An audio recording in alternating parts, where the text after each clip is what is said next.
the small guys are getting squeezed out, right? And that will just continue to happen. Like, you got inflation, everything is just going in a way where, like, what used to be good deals are not good deals anymore. Like, what used to be fat deals or skinny deals, and like, you see that just continuing to shrink. It's harder to get deals to pencil, and I think like the window is closing. Not that it will ever fully close, but for people to get in and build a nice size portfolio without doing it like with a large capital base and a lot of time on their hands, I think that is going to continue to shrink over the next 10 years. Especially going after 2030, if I had to say forward, like, the kind of deals that people are used to doing, I don't think they're really going to exist for most people.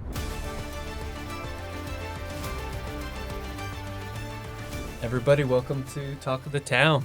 We got my man Tyrone here. What's going on? Let's go, bro. Oh man, just another day in the life, brother. We finally got you in the lab. So we're gonna hop right into it, man. A hot topic right now on social media, whether it's short form or long form, seems to be real estate. It's like investing, right up your alley, house flipping, house hacking, all this stuff. Like, where does one kind of start the journey if they're trying to get into all this space? Because there's a lot of ways to, I guess, get into real estate investing, right? Mm-hmm. Yeah. I mean, by far and wide, right, real estate investing overall, and especially what you see online, social media, all that, it's just like a giant cesspool these days, man, to be honest. And a lot of the folks that I come across in the game really are just kind of doing things because they saw it online, it looks cool, but don't really have any real reasoning or like strategy or clarity behind what they're actually doing, right? And that's just dangerous. Funny thing, I recently spoke at an expo, and I met a woman who's a real estate CPA, or she's a CPA, focuses on working with real estate investors, right? And she's been doing this for 30 years. And she told me that over that time, she said about 80% of her clients actually don't make money. That was like astounding to me, right? Jeez. So like, having worked with a bunch of investors, having like managed properties for investors, and I'm a property management company, like, I know, like, yeah, it's not as shiny as it looks online, but that was like crazy to me, right? I thought that was like, but. This episode of Talk of the Town is brought to you by Eagle Eye Ticket Management, where honest pricing meets exceptional service. No hidden fees, no surprises, just straightforward ticket prices that don't change at checkout. Plus, if you mention Talk of the Town, you can get an exclusive 10% discount on your purchase. Visit them today and experience ticket buying in the way that it should be. It feels like, at least from the content they put out there, it's like the opposite, like 80% are making money. Exactly. Like right off the bat. You know? And properties are one of those things that, like, properties signify wealth, right? So you see somebody owns property, you just assume they're doing well financially, right? When it's not always the case. So, like, kind of getting to your question, like, clarity and strategy is everything in this game. And it's the most basic pieces of a puzzle that people just skip right over with real estate. They're like, oh, should I flip houses? Should I house hack? Should I wholesale? Should I flip land? Should I do buy and hold? Oh, apartment buildings look awesome. Let me do that. Like, commercial properties. And it starts with, like, who are you and why do you want to do this, right? What do you have? What do you have access to? Like, where are you in your life, right? All these things kind of paint a picture that would enable somebody like me, like a strategist, to actually help you, like, lay out a path that's like based on where you are, what resources you have access to, what your experiences are, what kind of time you have on your hands, and why you're doing this. That lends itself to specific types of deals you should be doing, right? Sounds basic, but it's like the thing that most people just completely jump over, so they end up doing a bunch of stuff and just wasting time, losing money. Yeah, that makes a lot of sense. And It does. I kind of want to take it back, like, even further than that. Like, talk us through your first deal. Like, what was the goods, the bads, the ugly? I'm really interested in hearing sure that was a fun one. Oh, yeah, dude. So started out about 10 years ago in real estate, right? My goal was always to own apartment buildings and commercial buildings. Just growing up, like, that just signified wealth. It's like one of those age-old questions, like, oh, I want to be a millionaire, right? And now, like, it's like, what is a millionaire? I don't know. It just sounds like good. Like, I should be that, right? But growing up, like everybody that I knew or that I associated with having wealth owned property. And then it's like the bigger the properties they own seemed the more wealthy they were. So I grew up with that, just like I want to own those buildings one day, right? So starting out, I took a path that a lot of people do. Like, all right, well, how do I start buying property? I don't have any money or have any real capital to put to it. I started out wholesaling, right? So wholesaling and just got out there, like hit the ground running, like dove in head first and really just trying to figure out how to put deals together. And our first deal ended up being like complete train wreck. Took maybe 6-7 months to get it done. It was a guy who we'd actually been sending out mailers and cold calling, like doing everything we could try to get leads. And this guy was in a house just waiting for the house to be foreclosed on, waiting to be kicked out, like literally just living there. So called us, we go there, I take a look, find out I'd actually sent the mailer to his dad, and his dad had unfortunately passed away, and he inherited the house. So it was like tied up in the whole probate thing. He didn't know what to do, and he's like, I'm just waiting for a sheriff to come here and tell me I got to leave.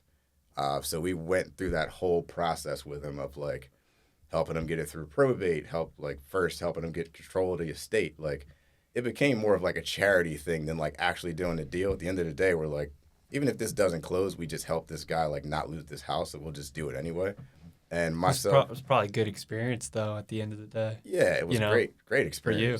Yeah, and I'm more of a service guy. Like I look like, you just pay it forward and like God takes care of us. Like it'll come back in some way. So I'm like, all right, if I can help this guy like not lose his dad's house, not get kicked out on the street and get some money out of this, like that'll be great. And 7 months later, we ended up making like 36 grand, which was a nice check at the time. Very nice.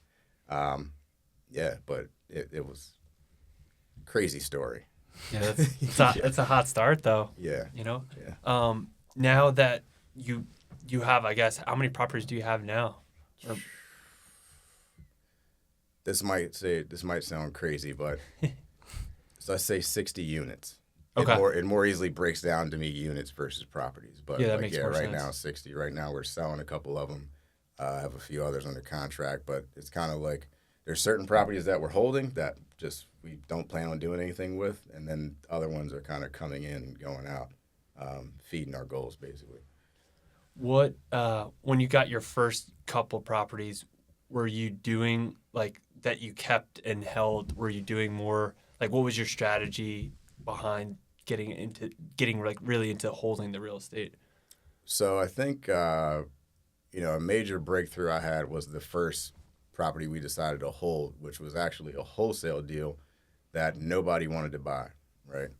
And my thing for wholesaling always was I'm only going to do it like the right way, and I'm only going to actually contract properties that I would buy. But before I buy them, I'm going to see if I can sell it to somebody else and kind of make money and move on to the next one. So with this one, little rancher down in East Fallowfield, Coatesville area, and like nobody wanted to deal with this property. It was like it looked like a S-hole. Can I curse on here? Yeah, It you're was good. like a shithole, right? Yeah. It was bad. So yeah, everybody went to the meetups, went through all my avenues we had previously like were able to move deals. Everybody was like, yeah, man, I'm cool.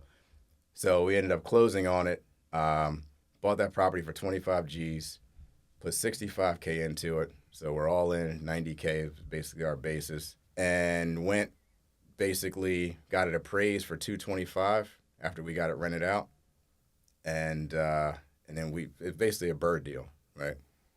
Appraised for 225. Went to the bank like, hey, we got this property. It's worth 220. Well, the bank called the appraiser and went through that whole process, but they gave us 75% of that value. So we got checked for 150, paid ourselves back to 90, had 60K in cash, and then like a light bulb went off. It was like, why the hell am I wholesaling these deals? Like this is stupid.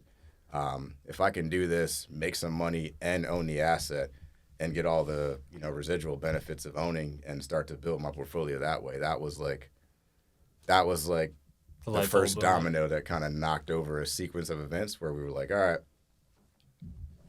not doing this anymore the way we've been doing it now. I'm focused on ownership only, and I'll just wholesale stuff if like it's very, very convenient.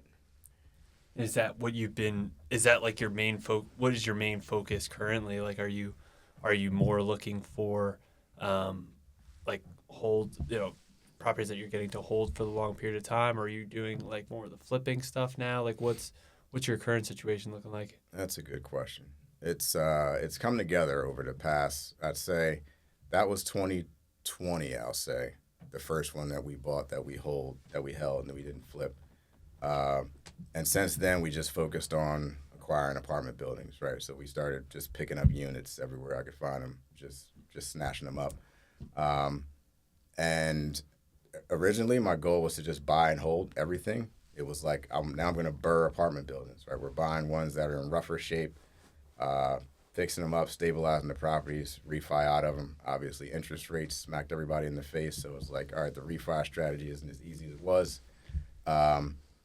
And then as I became more of an experienced operator over time, I realized most of these properties are not actually worth holding, right? It's like they're shit shows.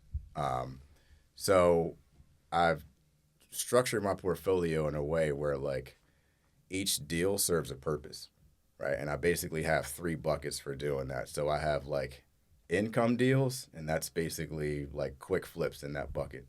Right. I don't wholesale anything anymore. I only look at quick flips. So things I can pick up, cosmetic rehabs, like minimal work in and out, 6 to 8 week projects, sell those, make 40, 50 G's plus whatever, and just keep the income rolling. Then I have 2 in what I call the growth bucket, right? So these are properties that I'll hold anywhere from like 6 months, maybe to a couple years, right? And the goal for those is to basically maximize my return on that equity, like as fast as possible. So in that bucket, I really love like these value add apartment deals that I'm doing. So buying medium size, 6 to 15 unit apartment buildings, fixing those up, turning the tenant base over, cleaning up the common areas. And because of the way commercial properties are valued, you can just make so much more money on those deals within 1 to 2 years than you can flip in residential properties, right? So that's the growth. And then the last one is what I call like kind of my wealth building bucket, or I call it legacy bucket also. That's basically I'm buying stuff that like I don't plan to sell, right? So that's kind of like, for me, like Westchester type deals, right?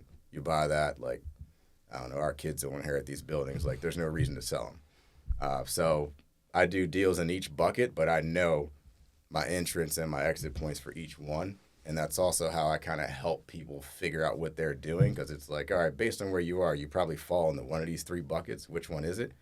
And you get a little bit more advanced. You learn how to do them all, and they all just kind of feed the machine. Yeah, no, that makes a lot of Yeah, sense. it does. I'm just thinking there's probably somebody out there maybe listening to this. They're like, that's exactly what I want. How would you recommend they get started on the path, similar to you? It's, again, it depends on where they're starting. Like if they don't own anything, is Sure. what you're saying, right? Yeah. So if they don't own anything, it's like the clarity, right? Get clear. Financially, where are you, right? A PFS or personal financial statement is a great, like, kind of reality check for a lot of people. Assets minus your liabilities, like, what's your net worth, right? Is it negative? Like, whatever. Figure it out, right? Put it down. What do you have access to, right? Do you have 401k? Do you have savings? Do you have cash? Do you know what I mean? What resources do you have? You start to put together this picture, and then it shows you what you really can and can't do. Now, I've learned over time that there's pretty much a way to get anything done. But with that, you need skill, you need experience, you need like reputation, where you can start to do things where like some deals I get into, I'm like putting next to nothing out of my pocket to get in these deals because I'm negotiating creative terms. But most people aren't going to start out doing that, right? Yeah, that's probably scary for somebody. Yeah. First started, you don't know what you're doing. You're trying to go for the basics. Yeah, and nobody's going to trust you because you don't have if they don't have a track record, right? It's like, why would a seller finance you anything? So I think that clarity is like instrumental, right? And then you can show people certain deals, and like a lot of people just want to flip properties. And we go through that exercise and you lay all this out, and it's like, yeah, you can flip properties, but you can't afford to hold anything, right? So you shouldn't look at big flips, right? One thing I tell people is don't jump into the deep end before you can swim. Like a lot of people take on projects where the holding costs completely exhaust everything they have, and they're like desperate to make that deal work, or they're going to be broke, right? So clarity is number one, and then the strategy just kind of falls in line after that. When you know the different kind of deals, how to put them together, how to make them work, and how to maximize returns on them. Sweet. Is I know I was on one of your calls for your property wealth league. Got the shirt right there. Sweatshirt. So what's that all about? Like, what is that something that people can get involved with if they are interested in getting into real estate investing and stuff like that? Like how'd you get that started with that? Yeah, it really came about, I won't say we stumbled into it, but like I never thought going back maybe 3-4 years, I was not one of the people who's like, oh, I'm going to coach and start a coaching company and do this other stuff. I'm just out here doing deals, right? It just also happens that I live, eat, breathe, and everything else real estate all day and night long, even when I should be sleeping or doing anything else. I'm like running numbers in my head. I'm on the phone looking at deals. So it's kind of a natural extension of everything I do. And my wife and I actually started coaching real estate investors just as an extension of our business and who we are and just knowing people in the space. So a lot of realtors we know, we're friends with, other people who are looking to get started. We found ourselves like doing like coffee meetings, breakfast meetings every week. And then it got to a point where it's like, we can't afford to keep doing this. It's like, we actually have to do work at some point.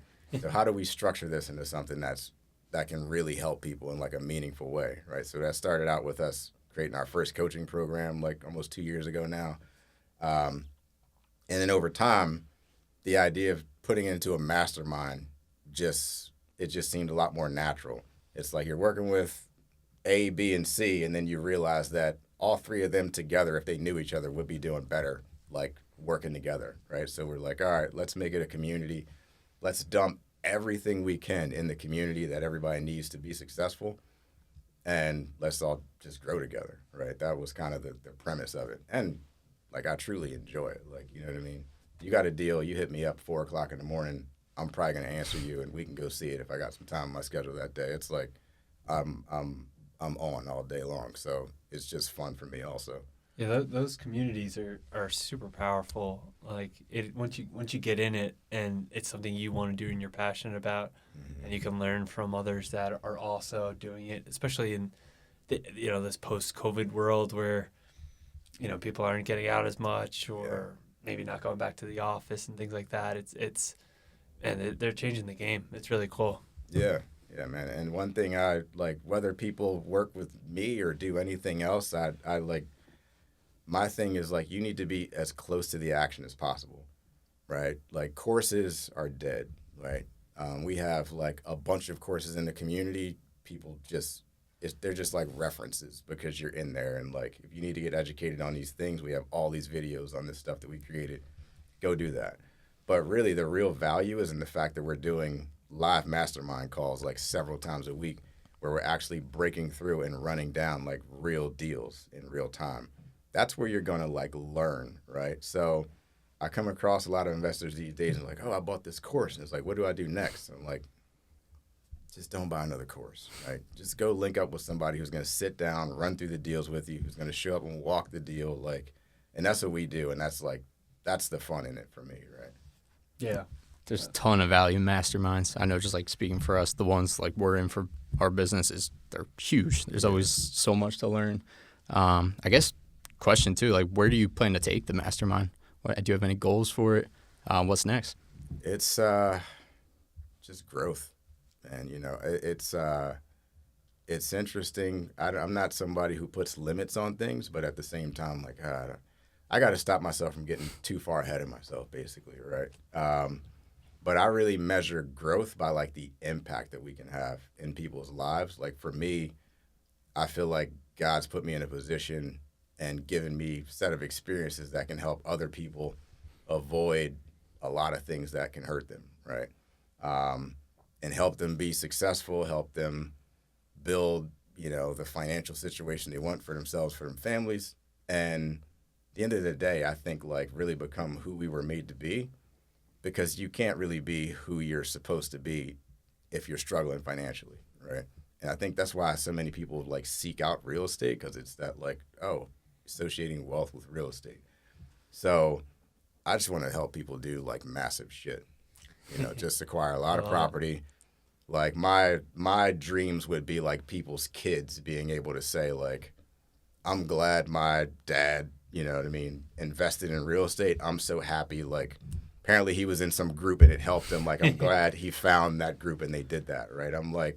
I'm thinking like the next level beyond, because it's how I relate to things at home. Like I'm doing it for my kids, for my legacy. So I kind of really align with people who think more long term the same way. And I'm like, all right, let's build your shit out so that like your grandkids don't need to worry about money, right?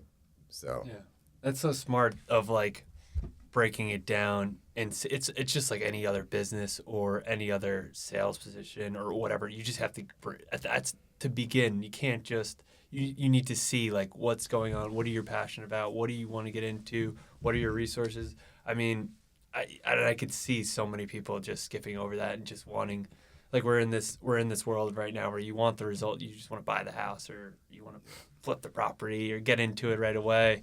And I can imagine, I've seen on my part on the mortgage side too, like not disasters, but like people just get overwhelmed with that stuff. And yeah, it's definitely, when you're talking big dollars on some of these homes, it can get a little scary. Yeah, really, and change things really quickly, right? Yeah.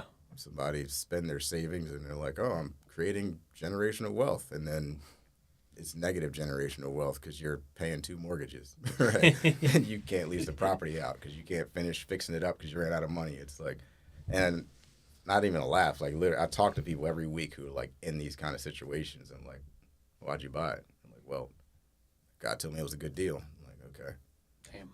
And especially, I'm sure, did like during COVID when all the restrictions and stuff were out, were there a lot of issues like with in real estate for you and and clients and stuff that you knew? Was that a big game changer? It was not as much as we had feared.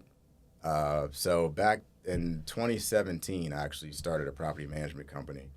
It's a partnership with a brokerage. A friend of ours owned a brokerage, and we linked up, did a JV to start a property management company. So we were building it and built it into and through COVID.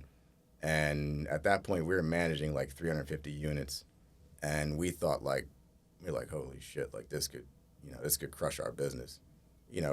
Collections and everything went down. We were probably like 20, 30%, but not as bad as we had expected it was. I mean, most of the portfolio that we were managing it was largely college student rentals also. So it's basically guaranteed by the parents. So that might have also had some effect in there.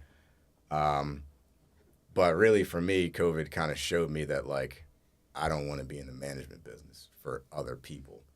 It's like I got in this game to build wealth for myself and for our family and all that, but I'm like building other people's wealth by managing their properties. And because I was making management fees and I owned this business and we're managing all these units, it looked great, but under the surface, it's like, I don't own any of this shit.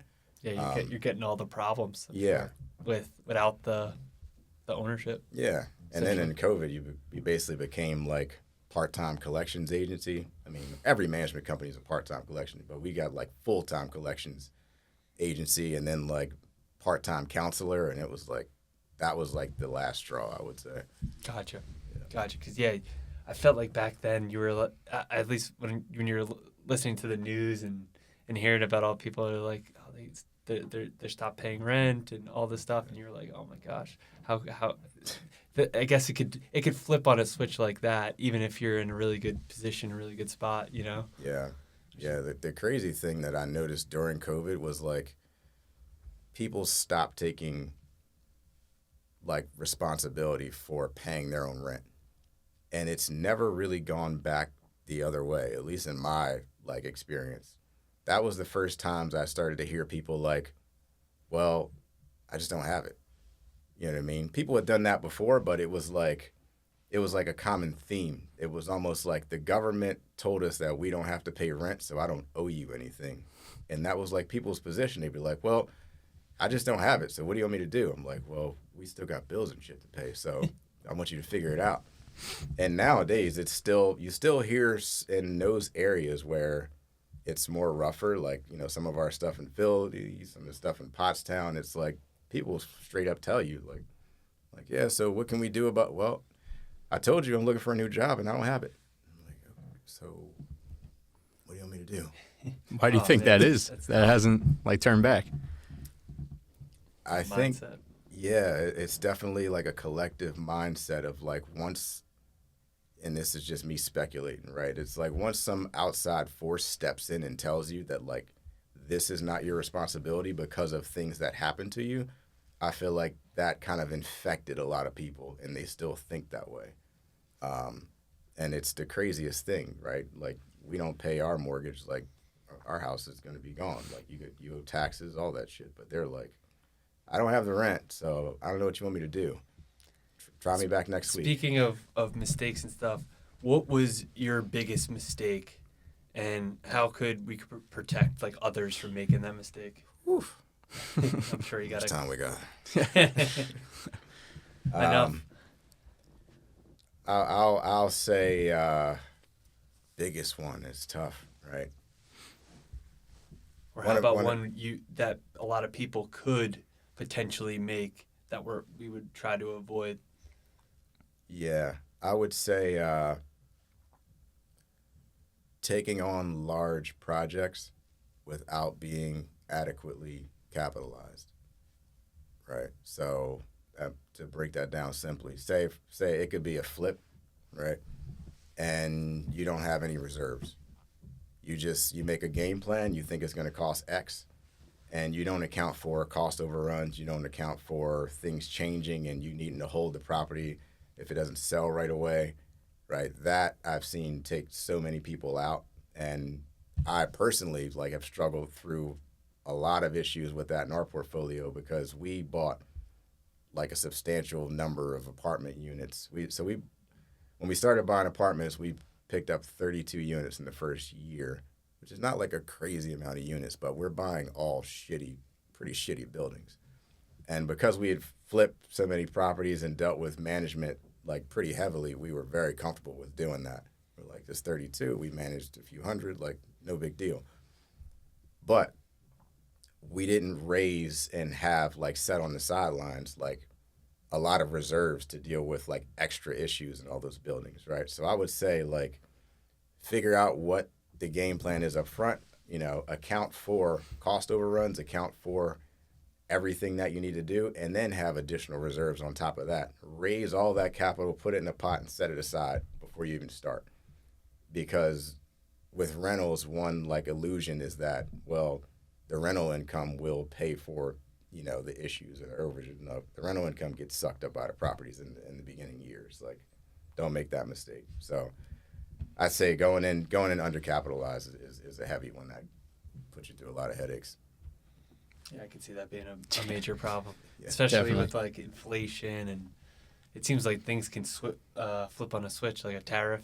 I guess that's the big word today, right? Like lumber tariff. Now your lumber costs go up, or Oh man, it's, you know, whatever it may be. But yeah, even just like buying a house, like your primary residence, I see people buy stuff and like they're kind of using up, or their original mindset was like to use up all their money right away, and it's like, do we really want to do this? Like maybe put less down, or you know, like what's the game plan if something does go wrong? Because it seems like something will go wrong. yeah. You know, something's gonna break. Yeah, and in life, we know that nothing ever goes like 100% according to plan. But with real estate, people just assume that. Go into these deals like, oh, well, that's the plan. That's what we're going to do. We're going to make X amount. And it's like, did you stress test that? Like, stress test your model. Like, what happens if this goes wrong? What happens if interest rates tick up a little bit and it doesn't sell right away? What happens if this? Like, most deals, if you tick one or two things, you see the deal falls apart, right? So now I know I stress test the shit out of everything. I'm trying to break it because I'd rather kill it and like never touch it than get excited and run in the way I used to and then deal with all the headaches like on the back end. That's powerful. That's good advice right there. Yeah. No, it's be prepared, especially in real estate. Yeah. You know, investing in I mean, you can leverage the bank's money or someone else's money, but man, it's still not worth it. No, no. It's all you at the end of the day. Yeah. And they're coming back after you for that.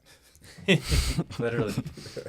What's what would you say, like, I guess a lot of people love like house hacking, like that's such a buzzword, and I do see a lot of people do it on the primary residence side, and you know, buying a house and then living in it for a year or so and then going off and buying another one. Would you say that's like maybe the easiest way to kind of get in if you don't own a house yet or any property? Or like this, maybe the smartest way if you're trying to just get into property investing in general? It's a smart way. Yeah. Smartest, I think, comes down to the person. But, you know, it's a smart way to do it. When I say smartest comes down to the person, like just for instance, my wife and I, when we used to live in an apartment actually right around the corner from here. We were looking for our first investment property. We were going to buy an investment property before we bought a house to live in. We were like, we'll just keep living in this apartment, paying $1,100 a month, and we want to buy a duplex or something, right? So I think it comes down to the deal and it comes down to the person. But house hacking, definitely up there at the top, if not number one in most cases, is definitely a good way to get into it. Also taking that same strategy and applying it to like small multis, right? Getting that 1 to 4 unit, you know, type situation, living in one, renting out the other ones, rinse and repeat. Like, I kind of wish I had done that earlier, like when I had the time to, before kids came and all the rest of that. If I could go back through my like glory years in Westchester, like partying my way around town, and I could just be buying units up, and was making decent money at a lot of points back then. It's like, shit, I could have picked up, you know, 8, 12, 16 units over like 10 years just kind of doing that when I was younger. Yeah, I feel like that's I feel the same way. Like, and I kind of knew it too, but you get bogged down with other things and so much else going on. You just you're just so young. You don't see the bigger picture, you know. But I feel like that is such a great way to kind of get into it, or at least get your feet wet. Because if it's a multi-unit, you're living in one. If you're living there and it makes sense, you can rent to friends and stuff like that. Like, that's probably the best, in my opinion, like the best, least risky way, you know, to kind of just see if you even like kind of like it, you know. Yeah, that's a good point. You can kind of get out. If you don't like it, yeah, lease up that unit and sell the whole thing. Right. Yeah, but yeah, that's a good point. That's cool. Yeah. Yeah, and just one thing too, I see you posting a lot of like social media content now, like a lot of personal, like day in the life type content. Talk about that. You know, what made you get more into the content game? Yeah. Yeah, man. It's looking at my social media account now. You probably think I'm lying, but like, say 2-3 years ago, I was not a social media guy. I was on social, but like intentionally posting about things, about whatever, it was like real uncomfortable. So I talk to a lot of people now, and they're like, "Well, I don't really like to." I'm like, fucking get over it. Like, it's not for you, right? Like, who can you help? Like, what's the purpose? Like, what are you building, right? You get so numb to it at some point. Yeah. If you're posting consistently, it's like it's like walking. Yeah, you know? It's funny how it's a muscle. Like when you say that, like even if I go on vacation, right, and I don't post for like a week, like that first post is like I have to work for that one. You know what I mean? Versus if I'm doing it every day and then I'm just looking, I'm like, fuck it, I'm just gonna put this up here. 100%. You just don't gotta even get second started. guess. Yeah, It's all about momentum. Yeah. But you know, I started putting out like a lot of real estate stuff probably last year, maybe a year before, and people were getting some value from it. I just hear like, hey man, that was a good one. That was a good tip you dropped. So that was when I was like, all right, I should probably keep doing this. And then I just got not like burned out, but I didn't enjoy like sitting there and scripting. I never scripted anything, but just even writing down what I was going to do, like just so boring to me, that I stopped doing it for a while. And then I started working with a guy. I was trying to hire like a part-time video guy that I'd be like, all right, maybe if they record it while I'm doing it, like it'll be easier for me to get it done. And then guy I started working with, he came to me, he's like, dude, like, you enjoy this stuff so much more when you're just doing it. Like, what if I just get that? How about I just capture it while you're doing it? That was where the whole day in the life thing came from. I was like, all right, we can try it. So we started picking like random days and times, and whatever I got going on that day, he'll just show up and he'll do it with me. And that's still how we do it now. And like this, other than it getting over the awkwardness of like me showing up to meetings with a camera, because people were like, what the fuck are you doing? Well, if they're not ready Yeah. for it. If they're Yeah. not on camera, it is like you're like, oh my gosh. Yeah. What are you doing, man? Um, What do you mean you recorded me? so after we get over that, I enjoy it. So yeah, it's funny. It's kind of slipped into it, and that's the only awkward piece of it, which I respect people's privacy. I'm like, hey man, you know, he's gonna be. If not, you know, he'll wait till we're done or whatever. But I do. I remember seeing your. That's how I or like I DM'd you or messaged you. Yeah. I remember your content and like how it evolved and everything. It is so much more you now. Like it's night and day. Like it's not even the same ball game. yeah, thanks, man. I appreciate that. I think for anybody, you know, as you guys know, I think it's just authenticity, right? Do what feels good to you. If it doesn't feel good, do something else, right? And it, like if I had done it sooner, like I would have enjoyed it this whole time. But I think the hardest part for people is like, this is so, it's just not you. And then you're trying to emulate trends and like, oh, well, most people are posting this kind of video. It's like, fuck that. Like, Yeah. what do you think is cool, right? Try something new, see what happens. 100%. That's probably the best advice you could give someone for social media too. Is just be you, do what feels right, and see what works. Yeah, yeah. Make it awkward. You know? Yeah. Might do better. You know what I'm saying? Yeah, I loved. I went to also one of your like online Zoom events too, which was really cool just to see like the. Obviously, I'm interested in real estate and stuff like that too, so it was cool to see like how the inner workings were and actually, funny enough, I have some clients that are working with you that I've done with business with, and we Nice. kind of put it together. We were both on the same call. They saw me put in the question at the end. They're like, "Sean, is that you on the call?" It's like that was me. Nice. It was just a funny small world, man. It is. You never know. Small world. You know, hopefully more people you know are coming in. I think it's, for me, it's like a quality over quantity thing. So like people that are like talked about the legacy piece and like building long term, like when I talk to people who are like, I want to learn or I want to do this or I want to grow, what's your thing all about? First thing I want to know, like, what are you about? What do you got going on? What do you want to do? You know, I have people come to me and they're like, I want to flip properties and make $1 million a year. Like, this is probably not your thing. You know what I mean? It's tough. First, why do you want to flip properties and make $1 million a year? A lot of times they just actually want to own rental properties, but they think they got to flip before they can do that. So we can bust that down. But if they really, really just want to create that kind of business, I'm like, it's not really centered around that. So, yeah, man. Where do you see like the real estate, like the trends and everything for investing, kind of going the next 10 years or so? Like where do you kind of see things going? With everything that's happening in political climate and everything that we've seen, then the trends of like over recent years, at least since COVID, with like the funds buying up so much of like the single family home base, especially. I mean, they already owned apartments, you know, the big funds, the big insurance companies, all that. I think it's going to get harder and harder and harder for people like you and me to actually buy and own real estate. And I try not to pitch it to people to make it seem like, oh, like, do it now. But at the end of the day, I think the small guys are getting squeezed out. And that will just continue to happen. Like, you got inflation. Everything is just going in a way where, like, what used to be good deals are not good deals anymore. Like, what used to be fat deals are skinny deals. And, like, you see that just continuing to shrink. It's harder to get deals to pencil. And I think, like, the window is closing. Not that it will ever fully close, but for people to get in and build a nice size portfolio without doing it, like, with a large capital base and a lot of time on their hands, I think that is going to continue to shrink over the next 10 years.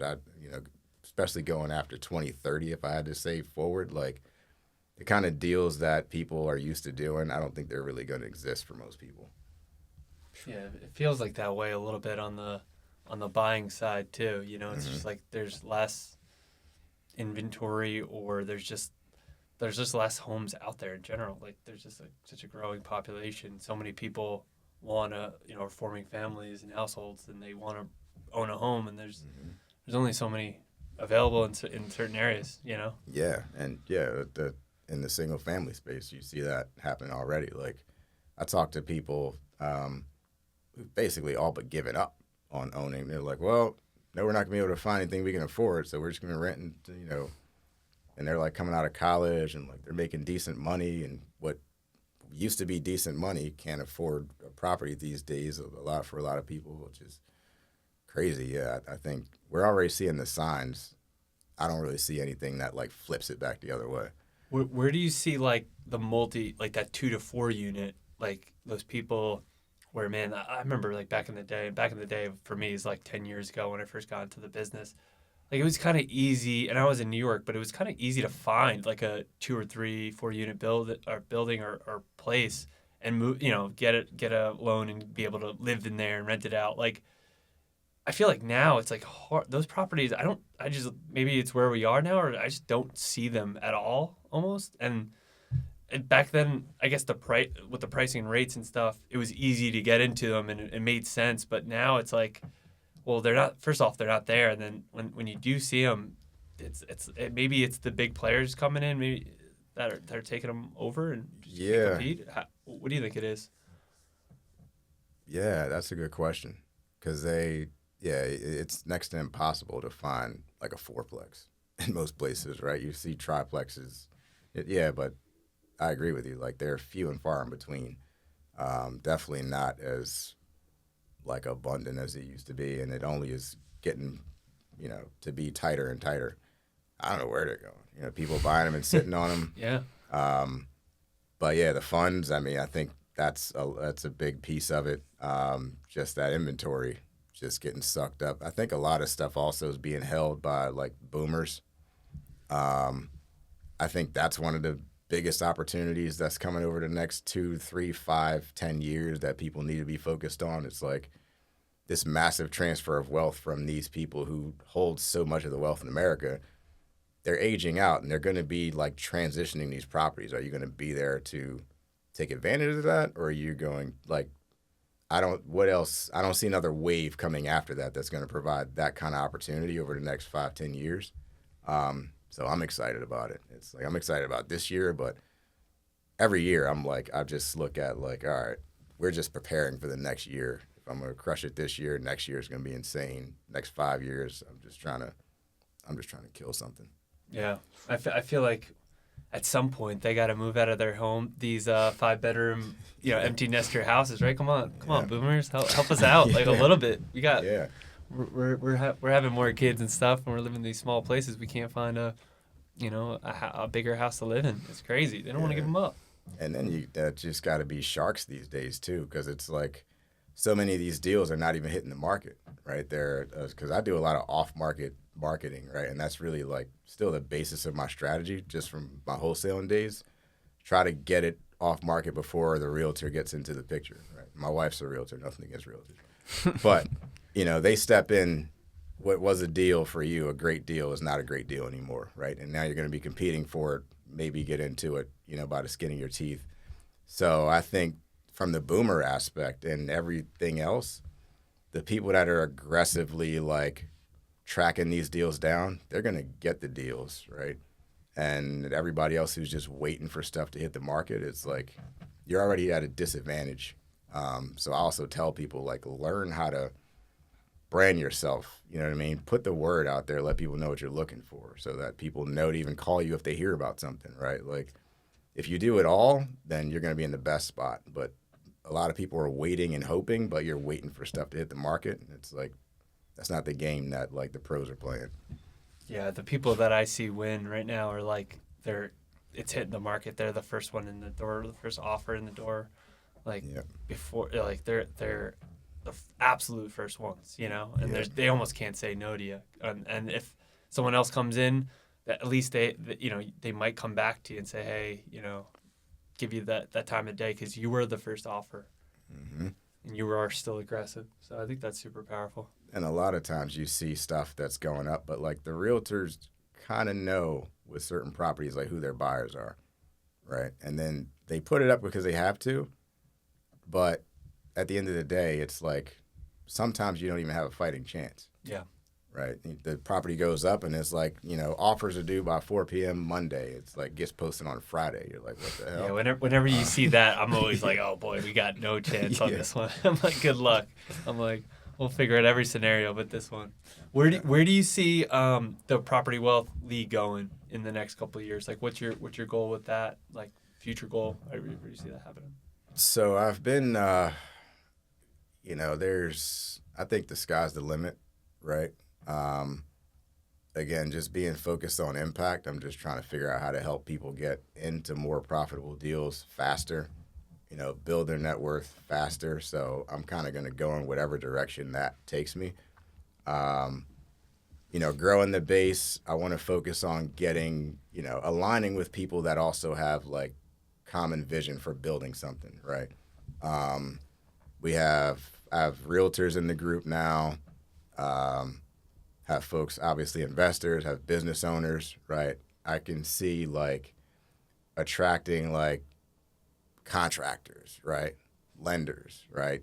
People from all different aspects of like what you need in a very powerful group that could like be like a market moving group. You know what I mean? It's like within this group, we can get almost any deal done, right? That's kind of the way I see it growing, just continuing to attract like-minded people, and then everybody just being empowered by being associated with one another. So it's like, hey, you need a contractor? There's 12 contractors in the group. They're all vetted. Like, we're all here for the same thing. You can trust these people. Like, start here before you go lose your ass and God takes your down payment and never shows up again, right? So bringing them... Power in numbers. Yeah, closer to what you need to be successful by, like, growing, I think. Or if I can do that organically, like, that'll be awesome. And if there's, somebody who might want to reach out about that or just, learn more from you in general, what's the best way for them to reach out to you? Best way to reach out to me is shoot me a text, 484-885-9651. There it is. We'll hop on a call. Perfect. There it is. Sweet. All right, man. Thanks so much for coming on. I think this was great. Thanks, Tyrone. This is My sweet. pleasure. What's up? We'll put all your links and everything at the bottom too. Instagram, all the socials, everything. Yep. And yeah, man, dude, this is sweet. Thanks, man. Appreciate you guys having me. For sure. This is amazing. Like, awesome Yeah, setup it's y'all cool. got going here, man. I'm excited to see y'all take it over in this space, man. This is cool. Thanks for having me. Yes, sir. Dope. Awesome. Nice.